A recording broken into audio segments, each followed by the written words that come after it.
Let's look at how Colorado is spending school security dollars. Let's listen to Mayor Hancock's false claim about his challenger on the day that ballots drop. Let's learn how Colorado will try to help people abandoned by their families at hospitals. And let's feel the love that our community has for STEM School Highlands Ranch on the night they graduate. This is next. Schools are desperate for money for security. I mean, just take last year. State legislators dangled $30 million in funding, and they got double that in requests. Our Steve Steger wanted to learn where it went. We can always use an extra few dollars in order to make these things work. So when the Boulder Valley School District heard the state was offering, they put in a request. So did dozens of other districts. The state put $29.5 million up for grabs to toughen school security. And they got requests totaling $60 million. Jeffco Schools is getting more than $700,000 to outfit all classrooms with door locks and to add an emergency notification system for the district. DPS got $1.4 million to install door contacts that let the school building know if an exterior door is open anywhere. And Boulder Valley? We're going to be using the money to both fund additional cameras at our elementary and K-8 schools, but then also we'll get to have additional radios so that we better our communication between the schools and the security of our school district. The extra $1.1 million they got will add eyes around the school. Spokesman Randy Barber says this grant will help fund things that current bond improvements don't pay for. We're always analyzing what our needs are, and so anytime that an opportunity comes up to apply for additional money for those purposes, we're putting forward the things that we think are the best fit for that grant. Some districts aimed high, most notably Cherry Creek Schools. The district requested $18 million in grant funds for a whole laundry list of things. $6 million for a dispatch and command center for security. The state ended up granting Cherry Creek $1.3 million, which a spokeswoman told us would be used for trauma kits for each classroom and to improve the intercom system. Cherry Creek Schools told me they will seek other funding sources for the $17 million they did not get from the state. That includes panic buttons for 45 elementary schools and push button locks for the 90% of classrooms that do not have them within the district right now. Kyle. Steve, when you first told me about this today, the thing that jumped out was that number when Cherry Creek is like, sure, give us 2 out of every $3 that you have, state of Colorado. They didn't actually think they were going to get all that money. $29 million, they're asking for $18 million. They say they just kind of put everything down on a list. They asked for a lot for all the things that they needed, just trying to get as much as they could from this grant. All right, Steve, thank you. STEM School Highlands Ranch is having its graduation ceremony tonight. It's a private ceremony for the seniors and their families. It's being held at Dove Valley.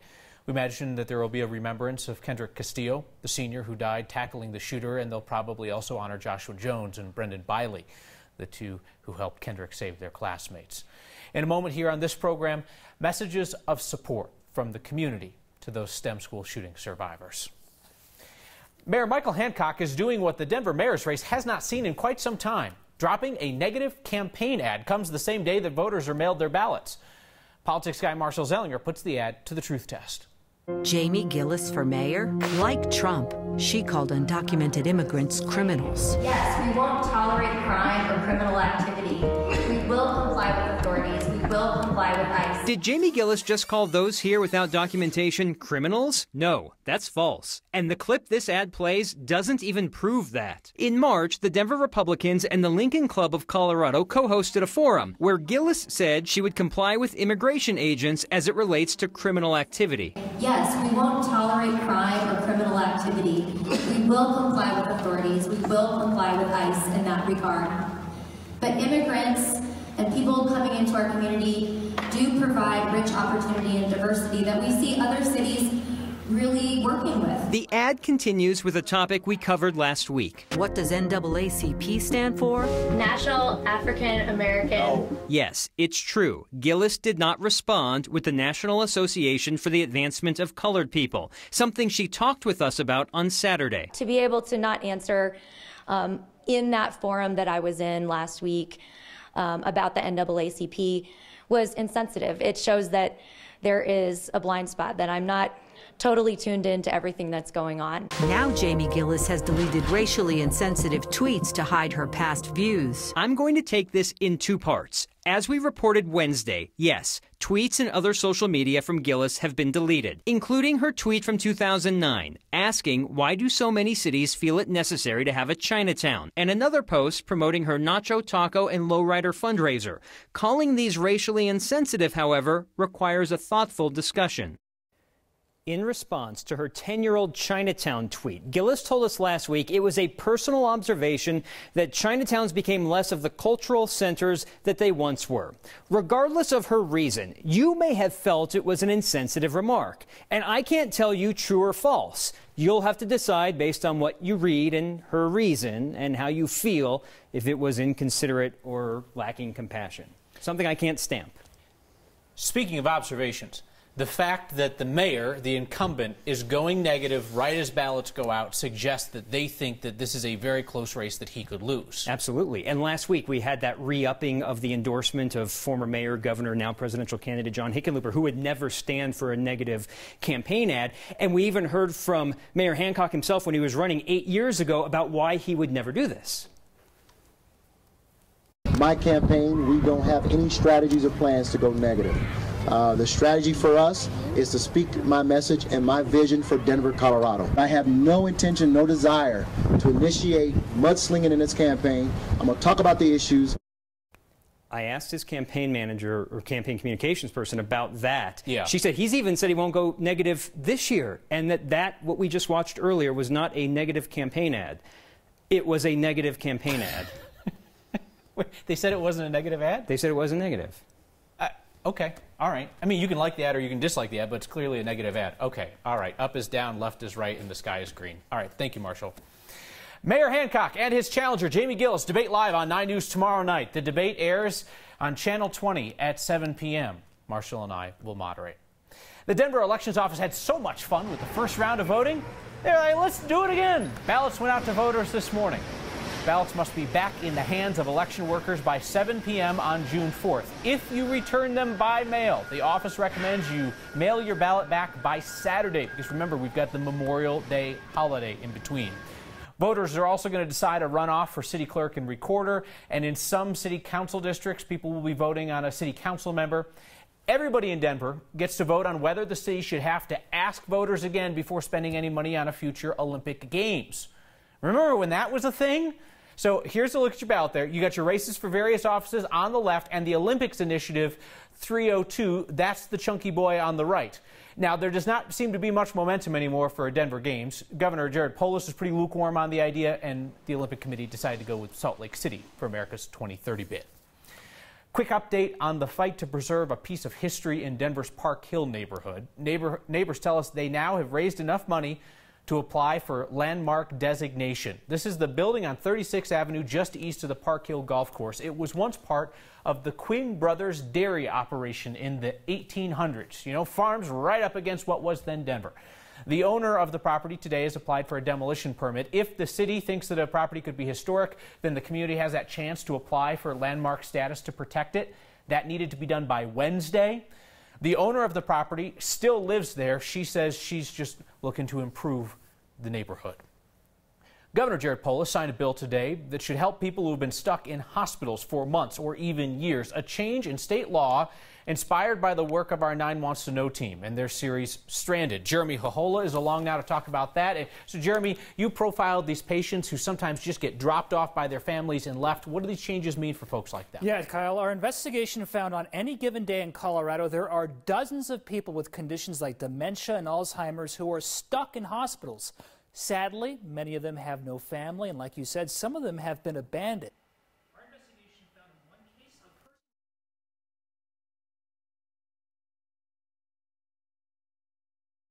Out where to put them. Nursing homes can't or won't take some of these people because they are not designed to care for people with severe behavioral health problems. But now, after our series last November, lawmakers took notice and decided to create a new type of care, something kind of like a hybrid between a hospital and a nursing home. The new law will allow a facility to handle these types of patients who need highly specialized care that doesn't really exist. I want to thank Channel 9 News and their Stranded episode when they finally came to myself, to Representative Landgraf, to Senator Lee, and they said, this is what's going on in our hospital beds across the state of Colorado. What are you going to do? And now we have part of that answer here today, so thank you to the governor and to everybody that took the opportunity to make sure that a mental health issue should never be a life sentence to a hospital bed. So this new law creates a pilot program that will start out at 2 locations. So it's not statewide just yet, but if it works, then maybe it will roll out across Colorado. Kyle. And that was the thing, Jeremy, you've talked about this all along in your report. There are lots of people who care about this problem. They just didn't have any money to address it. No money and kind of really no ideas on how to get to this point. So this is just one piece of the bigger puzzle. Good work, buddy. Thank you. The Great Beard Battle. Not me and Steve getting shaggy. No, this was an ugly chapter in Colorado history. John Hickenlooper's support for president has doubled. And if you know how math works, you understand what I'm saying. And messages of support for the STEM school survivors on the night of their graduation. Next.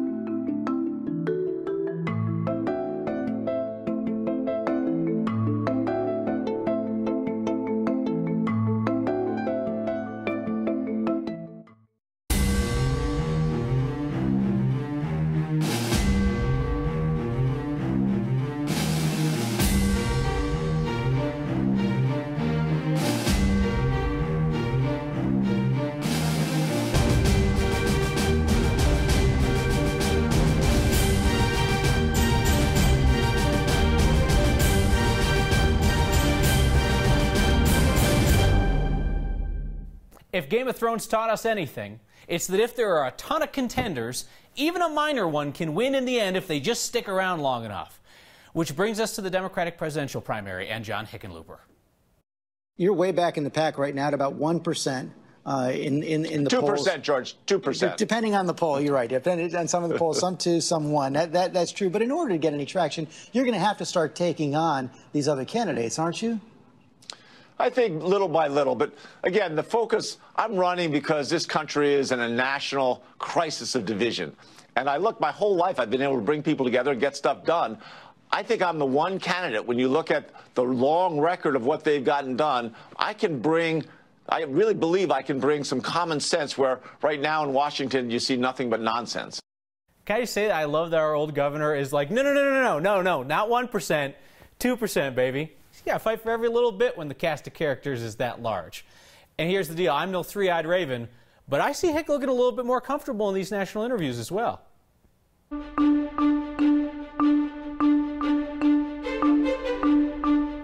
It's winter in spring. The rain that is now falling in Denver will quickly be changing over to snow in the next couple of hours. Off to the east, it's hail and heavy rain.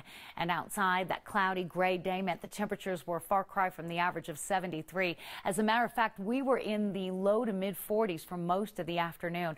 All of this moisture coming up around the backside of this low is feeding powerful thunderstorms out on the central plains. There is a tornado outbreak tonight, a dangerous scenario across Texas, Oklahoma, and Nebraska, and we do expect the shift for that area of severe weather will be further east tomorrow. Meantime, we're tracking a few thunderstorms on the plains tonight, but for Denver, it's just a cold, wintry mix, a little light accumulation on the grass, and then a little bit of a drying trend as we move into tomorrow night. But the temperatures cold enough, protect the plants, cover them. 32 with rain and snow showers tonight, and for the drive tomorrow morning, mostly cloudy, high of 43 by the time we get to Tuesday afternoon. A little warmer Wednesday, a little drier Thursday. We're into the 60s on Friday, and then 70s and sunshine expected by next weekend. The interactive radar, pretty handy when you have rain, wind, hail, and sleet, Kyle. Do not like. The weather. I love the app. The app is fantastic. I just don't love the weather. All right. Thank you, Kathy.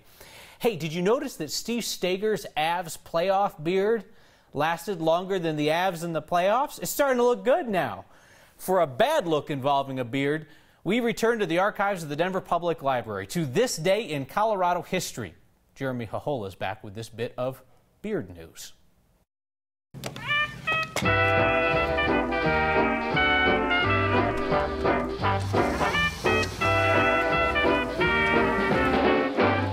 19th, 1959, a fight over a beard at the School of Mines came to an end. A Rocky Mountain News article says the fight had started 2 months before. Seniors threatened to shave Alexander Bissett's beard in March. They made up rules, saying only seniors could have beards. Bissett was a junior, trying to celebrate Colorado's centennial celebration in the most Colorado way, with a beard. The article says when he heard seniors were going to hold him down and shave it off, he took a gun to school. When the group approached him, Bissett says he fired at the ground to scare them off, but one student got shot in the leg. He was charged with assault along with 2 senior students. A jury found Bissett not guilty. He eventually dropped the charges against the seniors. What a hairy situation. It's a sign that pranks aren't just for high school seniors, and positive messages for a group of seniors who could really use some extra love tonight. That's next.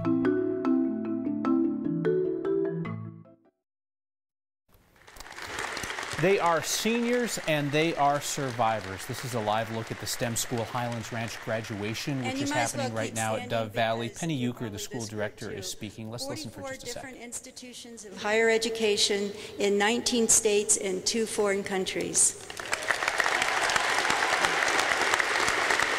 Just keep standing. And joining this group, we have 8 students who are entering the workforce because they are prepared with high-level apprenticeships and industry certificates. So please join this group. The kind of stuff that you would hear at any graduation, a community very proud of their graduating seniors. And this greater Denver metro community has surrounded this school in love and support. Here are some of your messages for them.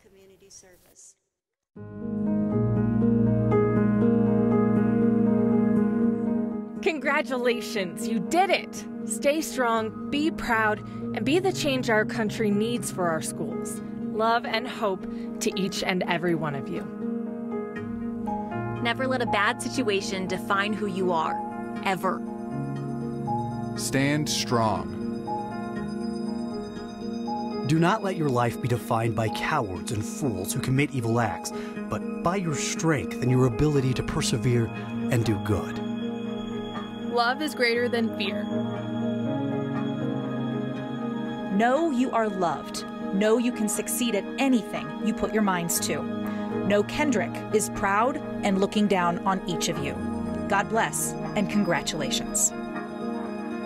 Be kind to everyone. You never know what someone is going through. Smile at strangers. Hold the door open for someone. In all things, just be kind.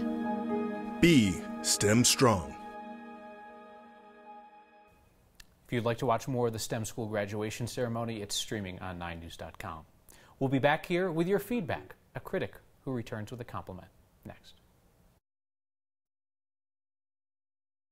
It's a sign that is also a bad suggestion if taken. I highly doubt that they want the median at Southlands Mall to double as a handicapped parking space. Our viewer Kathy spotted this, knew something was up. Sure enough, Southlands says, yep, that was somebody's idea of a prank. They moved the sign and Southlands moved it back. Terry Eilertson has written in before. She hates when I say things like math is hard, we can't do math. So Terry was thrilled tonight that we had a math literate joke in the show. She says, great progress. Thank you, Terry. I'm listening. I'm trying. See you next time.